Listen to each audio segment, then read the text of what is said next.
asking me what I should suggest for him. Fit right in over there, just like I told everybody else. I mean, he'll fit right in. So I said, he'll be having his freak offs at 3 a.m. in the morning like most of the freaks do. The only thing that he might not have is baby oil. Is he a good person? Not really. Am I here to judge? No. At the end of the day, you see things in there that you've never seen before.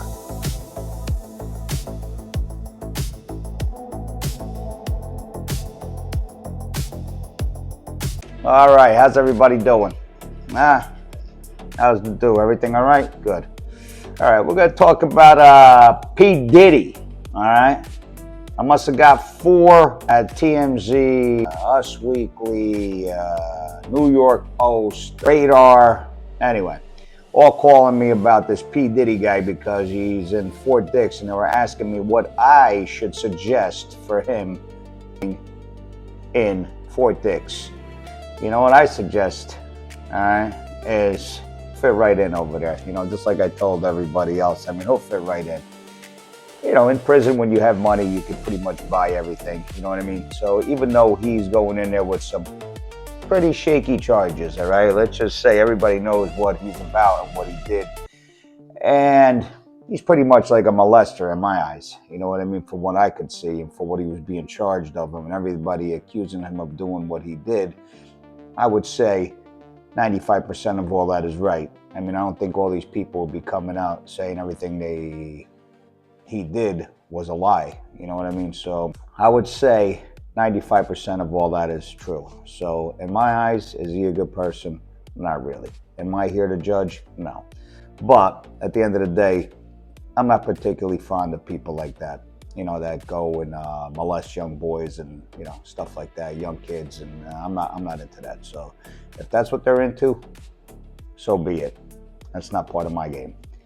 So basically what they were asking me is, what would I suggest that Diddy does in his days going in? Because he just went in this week, you know what I mean? So they put him in the laundry room, and I said, well, listen, he's going to wash clothes. He's going to do whatever he's got to do. He's got to keep his head down, be respectful, go through the prison system. He ain't got to be treated like anything special. The only thing he's going to be special around is the people that he's going to be buying things for to keep his ass safe in there. Because that's what he's going to have to do. He's going to have to buy his way through there. They're going to know, they know he's got money, and they're going to want everything from him. So he's going to have a large amount of money he'll be paying every week, buying everybody everything just to stay safe in there. They'll probably sit there and want to listen to all his freak off stories and this and that and the truth of the matter, so he'll, I'm sure, keep a lot of the stories of being a predator out of it, but I'm sure he'll be telling some of the stories that everybody will be intrigued about and sit there and want to listen to what he has to say, because there's really nothing else to do in there. So they're going to want to listen to all his stories and this and that and the other thing. And listen, in prison over there, you got a lot of them. You got a lot of P. Diddy's in there. You got a lot of sick people in there, you know what I mean? So he'll fit right in. So I said, he'll be having his freak offs at 3 a.m. in the morning like most of the freaks do. So you walk into the bathroom and you'll just see somebody just nailing somebody in the toilet, or nailing somebody in the shower. You'll see 4 legs in the shower. It's just some crazy stuff goes on over there. Especially late at night. On the weekends, well, mostly on the weekends. And during the week as well. So it's not like everybody's forced to do, what they do in there, but that's the times they meet up. They get up, because over there it's not like you're locked out. You can get up and walk around. Doors are open. I mean, I've seen guys, get their asses whooped in my room, come in. I've seen guys come in, whoop these guys' asses, and just leave, And the doors are open. So, I mean, yeah, we're in our own room, but if they do something wrong, it's very easy for them to come and get them at night, because it's not like the door's locked. So it's not like when you're in a high maximum security place where everybody's got their own room locked. No, everybody's got their room. We're all in rooms, but you can walk around the halls at night. Nobody says anything. So I mean, it's not like can walk downstairs, up and down the stairs, up and down the hallway. You can do whatever you want. You know what I mean? You can sleep all day if you want to sleep. It's not like anybody bothers you. You know what I mean? As long as you're there for the count, you know, and everything like that, you're basically free to do whatever you want. But in his case, you know, since he's into all these freak offs, the only thing that he might not have is baby oil. All right, so he might have to substitute for something else, but I'm sure there's something else in there that they're gonna find or they'll make. You know what I mean? They'll substitute something. You know what I mean, from the kitchen or whatever. They'll make something that's like baby oil, so he'll be fine. As far as that goes with his little freak offs and stuff like that, who knows? He'll be having a freak off party, and you know, he's got plenty of them in there that he could do his freak offs with. You know what I mean? So that's not an issue. Depending, I mean, look, he'll probably be in a New York car, I'm assuming. You know what I mean? So, I mean, I've met a lot of good guys from the New York car. I'm not saying they're good guys. I mean, a lot of them were in there for drug dealing and, you know, had a lot of time on their hands, 30 years. You know, a lot of them just got too much damn time for, you know, just going in as a first offender. You know what I mean? You just give a young kid 25, 30 years just like that. Boom. That's it. Your life is over. You got 30 years at 19 years old. You're getting out of prison when you're 50. All right, your whole life is spent behind bars. What life are you going to have when you come out of there? Not much of one. But unfortunately, a lot of these kids caught these cases. And when I was in there, believe it or not, a lot of guys got out on the crack law that Trump came up with, and you know, some Second Amendment thing or whatever that he did, you know, for prison reform, and it didn't affect me. You know what I mean? It didn't do anything for me, and I was just, you know, I'm a white collar guy. But for the drug dealers that still had 15 years on top of their, you know, left on their sentence, and they already did 15 years. All right, we're literally just walking out of prison. You know what I mean? And these guys were like, you know, they didn't know what to do. You know what I mean? They were like lost, because 15 years in prison, that's your life. You're still thinking you're going to do another 15 years. You know, your family dies off. These people go over here. You don't know what the heck you have when you come out after 15, 20 years, you know. Or if you have anybody left, you know what I mean? Some people don't. You know what I mean? Some people go in with nobody. They go out with nobody. So it's tough. Then you get institutionalized. You know, a lot of people don't want to leave after that many years. I've seen older guys getting ready to leave after doing 30 years. They don't want to go home. They want to stay in prison. That's their home. That's what they're used to now. If they go home, what are they going to do? Where are they going to go? They got nobody to go to. All right, they go live in, you know, like whatever. You know what I mean? Over there, they get everything handed to them. Food, bed, shower. You know, they're used to that. That's it at that age. They don't want to go anywhere else. But anyway, back to Pitty. All right, Diddy, whatever the hell his name is. Pitty Diddy. He's going to be doing in there is basically, I heard today is his birthday. All right, so now he's going to go in there. He's going to buy cakes for everybody. He's going to buy coffee for everybody.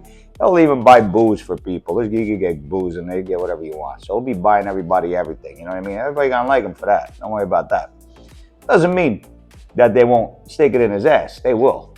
All right, so, and he'll probably enjoy that. So, I mean, he ain't got to worry about that. Ain't like, you know, he's got anything to worry about as far as getting your ass handed to him, because he likes that anyway. So, I mean, he's into all that crap. So, I mean, listen, he's going to get people that are close to him. People are already going to know that he's into that. So they're going to definitely try to, like, stick it to him, or vice versa, whatever, because there's plenty of those guys in there. So he's definitely not short of any of those guys in there. So, I mean, there's a lot of that going on in there. And it's pretty crazy.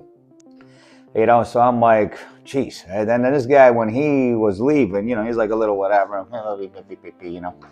When he was leaving, the day he had to leave, he was crying. He didn't want to leave. He's crying and crying. I wanted to give him a slap. Sure, I'll take your place, you know, you little whatever. You know, so anyway, he's crying and crying because he's leaving. And all the, you know, the other guys are sad too. They're like, oh, well, that's all right. They always find another guy. It's not like it's a big deal. You know what I mean? So there's definitely going to be no shortage of that. You know, P. Diddy will probably have a little whatever, a guy dressed as a girl. You know what I mean? Oh, we'll have a lot of fun in there. You know what I mean? I'm sure of that. So I don't think he's going to have any issues. I mean, he might even like it. You know what I mean? He just might like it. You know what I mean? So I hear he's in population and he's around everybody in there.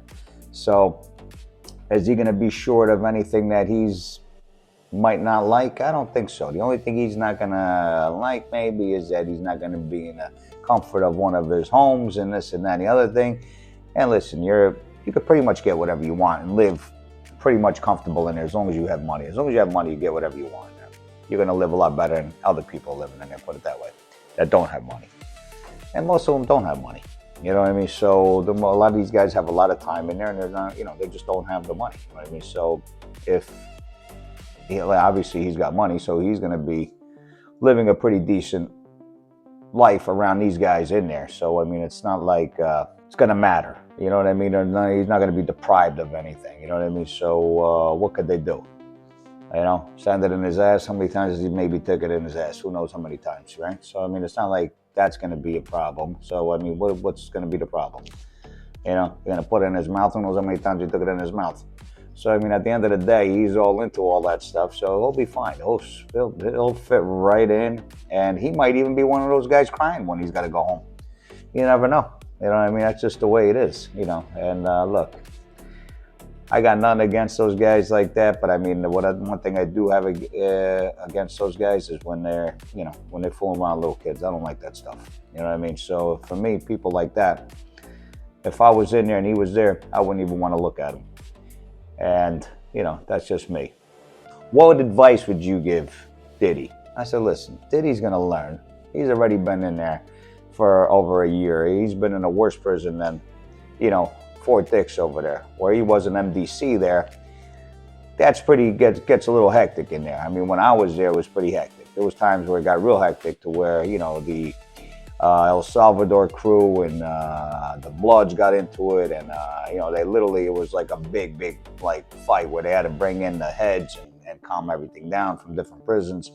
It gets pretty hectic, you know what I mean? So once these guys give orders and the other, the heads come in there, with tattoos all over their face. You can't even see a face, and nothing. You can't see anything with these guys. They're so full of tattoos. And the Bloods and everything start going at it. That's just what happens. They just start stabbing each other in there. And it could go down even in Fort Dix. I mean, I've seen people get stabbed over an onion, all right? Get stabbed over a microwave. I mean, anything could pop off at any second when you're in there. You know what I mean? There's been plenty of times where I almost had it out with people in there. You know what I mean? So it's very simple to just, shit just pops. Just like that. That's just the word in there. Shit just pops. And it does pop. When it pops, it pops. Like in one incident, I was walking down the hallway. This guy, Muslim-looking guy with a hat on and, whatever, said some shit to me. I just got in there 3 months, you know what I mean? And this guy was tall, ugly, one eye like this, one eye going this way, one eye going the other way, you know what I mean? So he was an ugly dude. I mean, anybody that would look at this guy would be like, probably scared of him, right? So this guy said something to me. We started going to word, so at mother effing, he started mother effing me, right? So I said, what? He goes, hey, you heard me. You got something you want to pop off your chest, pop out, this other thing. He started going on. I go, listen, man. I go, you got something you want to, you got something you want to take, you want to let off your chest, you let me know, right? You know what I mean? He's like, yeah, come follow me in the bathroom, right? So he didn't think I was going to follow him in the bathroom. I go to the bathroom, I put my bag down, right? He's like, what you going to do? I'll put you right in the garbage can. Big dude, big guy, all right? Now the guy's looking at me, he's either saying, look, this guy's either nuts or he knows how to fight. Now, mind you, I am a black belt, all right? So what am I eyeing, all right? I'm eyeing his knee. I was going to take his knee right out. He didn't even know it. He would have been crippled. I think he had maybe 6 months to go, maybe a year to get out of there. So he would have been a crippled guy walking out of there. I would have crippled him. I would have crippled his knee. His knee would have been busted in I don't know how many spots, all right? But I had that knee, like, targeted, all right? He wouldn't have even seen it coming, all right? I would have given him a little flick, a little flitch, you know what I mean? And then bam, the knee would have been out. It was as simple as that. So I wasn't going to sit there and roll around with this big Mama Luke. You know what I mean? The guy was as big as a door, maybe bigger. So now I go out, after the bell rings, I look at him, right? And then he goes, he looked at me, I looked at him. You know what I mean? And I said, yeah, I thought so, right? And I pick up my bag and I walk out. We're in the yard.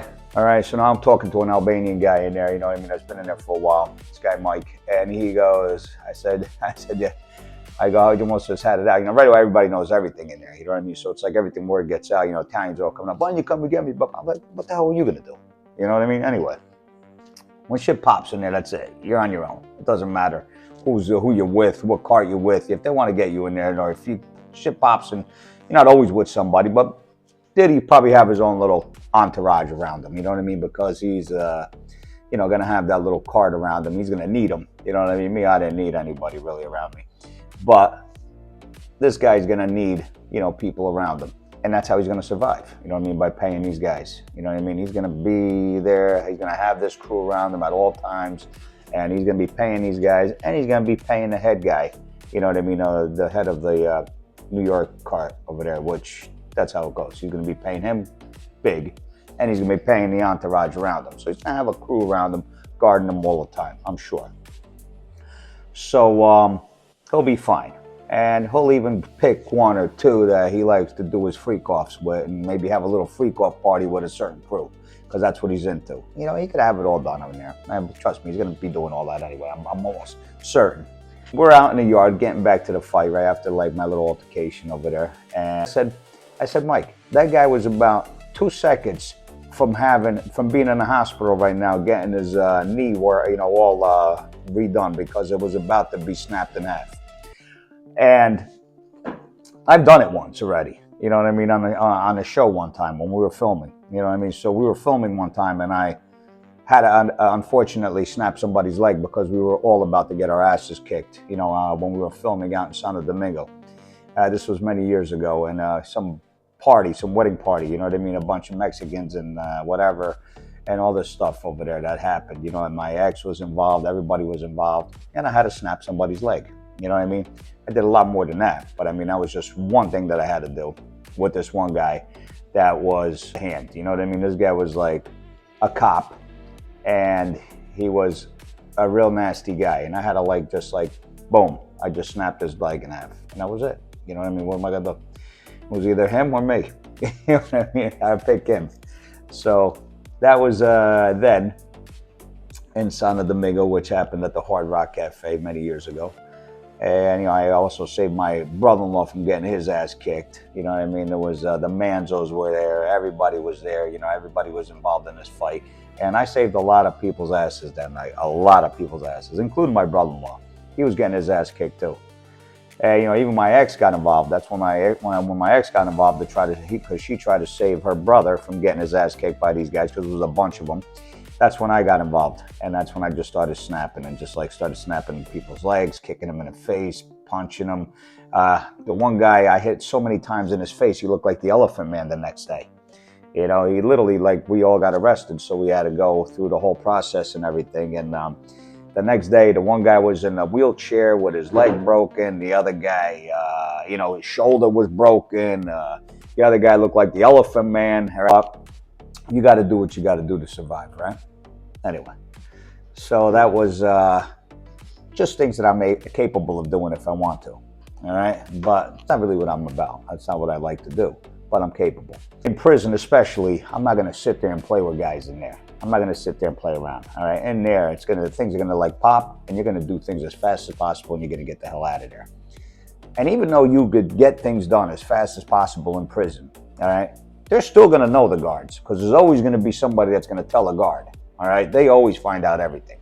One thing about being in prison, it's very rare that you get away with doing something in there. It's rare, all right, because there's so many damn rats. Everybody will see something, somebody will see something and rat your ass out. So very rare you get away with doing anything in there. But at the end of the day, they were asking me, all these reporters are asking me about Diddy. And I said, well, listen, I think Diddy's got enough money to be okay in there. He'll be able to pay off whoever he needs to watch his ass in there. And he'll be able to pay off people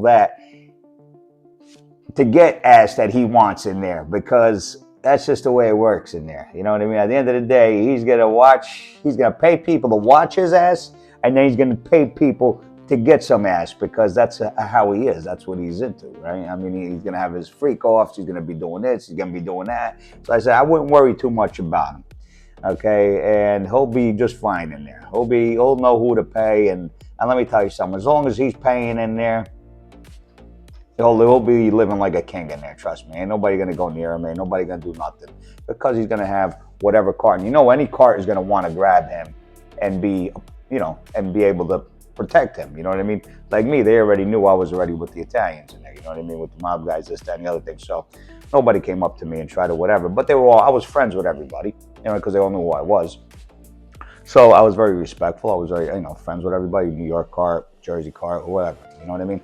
So actually, I was with the Jersey cart. You know what I mean? But there was also a New York cart in there. There was, there's a North Carolina cart. You got people from DC that are big booty guys. You know what I mean? They love booty in there, man. Those guys are like the booty huggers. I mean, they love hitting guys in the ass. I mean, that's just what they do. That's their thing. That's what they're known for in prison, all right? In Fort Dix and plenty of other places. They're just straight up booty guys. You know what I mean? And they like pull whatever off. At the end of the day, you see things in there that you've never seen before. You know what I mean? Like I've seen married guys go out to the sitting areas and then with their wife and kids, and then they're in the stall getting hammered by another guy.